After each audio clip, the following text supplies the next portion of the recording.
Have you guys ever wondered what a jet fighter would look like if it were only focused on its dogfighting capabilities? By dogfight capabilities, by the way, I don't just mean one circle and aim 9x, I mean guns only, sheer turning capability. I mean in a perfect world with an ultra strong airframe and hyper advanced G-suit. Something that, despite being a jet fighter, could probably win a low speed turn fight against a biplane. Now that being said, there are already some pretty fantastic dogfighting aircraft out there. The F-35, for example, with its incredible thrust to weight and sustained turn rate, to aircraft such as the Sukhoi 35 and 37 with incredible instantaneous and low speed turn capabilities. There are already some fantastic dogfighting aircraft out there. Due to basically the incredible abilities of these aircraft, some personal near impossibilities need to be set up for this aircraft. First and foremost, I want to make clear that a human pilot would most likely not be used in an aircraft like this. Like, it'd either be AI controlled or remote controlled, which would probably be the only option with the absurd G-force the aircraft would be put under. And you know, if it had a pilot, that would be the pilot being put under it. There is a slight problem, however. In Flyout, that's not really possible. Jimmy, our friendly neighborhood pilot, is the only option. So instead of making it remote operated, we can assume some incredible airframe and G-suit technologies. While these technologies can't really exist, let's just say the aircraft has an advanced G-suit. Put simply, G-suits have bladders in the legs that inflate under G-force in order to keep the pilot from passing out under high G maneuvers. With a specialized G-suit as what would be needed for this vehicle to allow our pilot to sustain up to, I don't know, I'd say 13, 14 Gs, which is pretty far out of the realm of modern technology. Either way, if we could genuinely design this plane to hold over 14 G during its maneuvers, it would have an instantaneous turn rate faster than just about any aircraft to exist. But obviously, you know, that would call for some pretty insane modifications to the craft, especially in the airframe department. In order to sustain 15 Gs, a rather absurd and excessive level of structural reinforcement would need to be added to the craft. However, since we didn't need pylons or extra weight from missiles or bombs or even drop tanks beside a single weighted drop tank in the middle, I think making an aircraft capable of 15 G was well within the realm of possibility, assuming the necessary design precautions were taken. And to give you guys an idea, most like fighter jets and whatnot suffer permanent structural damage at anything greater than 10 Gs. That's a whole almost 1.5 times less than what I wanted out of this aircraft that could even be sustained for several seconds. So extra structural reinforcement was definitely needed. At least, you know, I think so. You know what's kind of funny? I know it's kind of stupid and it'd never work in real life, but I kind of want to do a video series on it. Maybe if multiplayer Flyout ever becomes a thing, I could do it against you guys. Or maybe you could make designs for it, for all I know. Let me readjust here, sorry about that. I always wanted competitive dogfighting, right?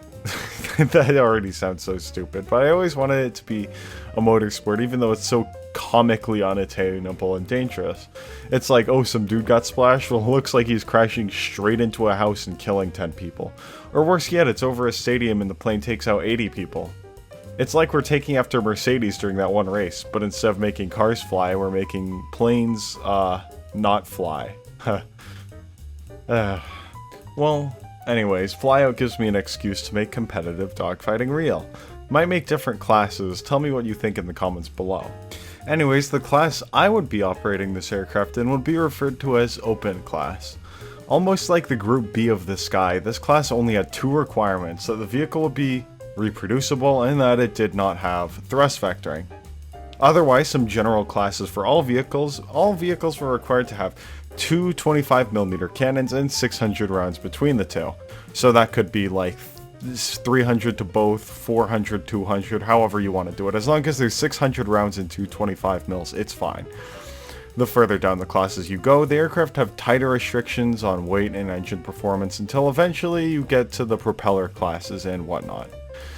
I mean, eventually you get to the amateur class, right? And that'll be like traditional aircraft. Maybe someone could modify his little garage Cessna to dogfight, who knows? Maybe we'll start a amateur dogfighting series, who knows? Sounds fun and totally not deadly, right guys? Right? Maybe not. Oh, and by the way, I know you guys are seeing, just before I forget, I know you guys are seeing a lot of flight tests in this build time-lapse. In case you're wondering why, that's literally just because I was having too much fun flying the thing to actually focus on the build, so you know. But anyways, as my first entry into dogfighting competitions, we have this thing, and in order to make it a competitive aircraft, it needed a lot of modifications. First and foremost, the most prominent feature on the aircraft would be the reverse swept wings I'm sure you guys have seen. The purpose of the reverse swept wings was to achieve as much angle of attack as possible without stalling, or not without stalling, but without tip stalling, I suppose, in order to optimize the instantaneous turn rate for the quickest controlled turn physically possible. Something else important about this aircraft was high thrust. In order to keep an acceptable sustained turn rate at hopefully just about any speed in any AOA, basically, in order to do this, a high-diameter variable cycle afterburning turbofan engine was included in the engine design to produce the most thrust at any speed, as well as a pressurized centerline fuel tank to give this thing just a little bit extra fuel. Fuel was not the primary concern, as it was only designed to dogfight, but it was nice to have a little bit extra in case it was needed, especially considering how fuel-hungry this engine was. Lastly, for the power department, the engine was given DSI-style intakes to maintain a high level of airflow under AOA. This would ensure that lower speeds would also have enough power to have a decent sustained turn rate. Who knows, maybe we really would be able to dogfight with a biplane. I believe actually that the final... hold on, I have it here. Yeah, the final thrust to weight ratio was about 1.4, which is absolutely insane. There is no need for a plane to turn like that or to generate that much thrust, but here we are. Wow. Well, okay.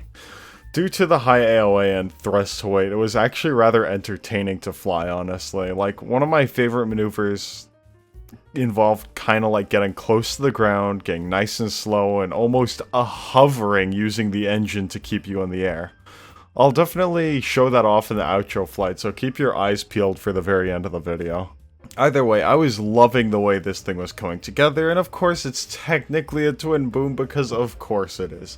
I hope you all at my channel like that to some degree. I often feel like my designs are pretty creative at least, and almost seemingly random. Like sometimes you don't know what my next video is going to be about, but then again there are always some similarities. You guys know I love my twin booms and a few small design features that never quite seem to go away. It's almost like everything is different but familiar at the same time, at least that's what I hope you guys get from it. But enough about me, I'm sort of rambling again. In order to get this all under control under high AOA, a few more things are needed to be added to this aircraft. Firstly, you'd need a robust fly-by-wire system, which was implemented in order to give us optimal control of the aircraft under hopefully any AOA. For anyone wondering, by the way, AOA just means angle of attack. Basically, think of it as how far you can point your nose away from the direction you're going. But I ultimately thought at the end we had a little bit too much sweep on the trailing edge due to the nature of my aileron control at low speed, but that was like a microscopic problem. As long as you can deal with a little bit of side slip, which by the way, like 90% of it, 99% of it was caused by just crosswind. There literally isn't like a single point in time where you're actually out of control of this aircraft. Even under 70, 80, I got it up to 90 degrees of AOA, which is just absolutely bonkers. Actually, while I was here, I should probably tell this to you guys. I made two versions of this aircraft.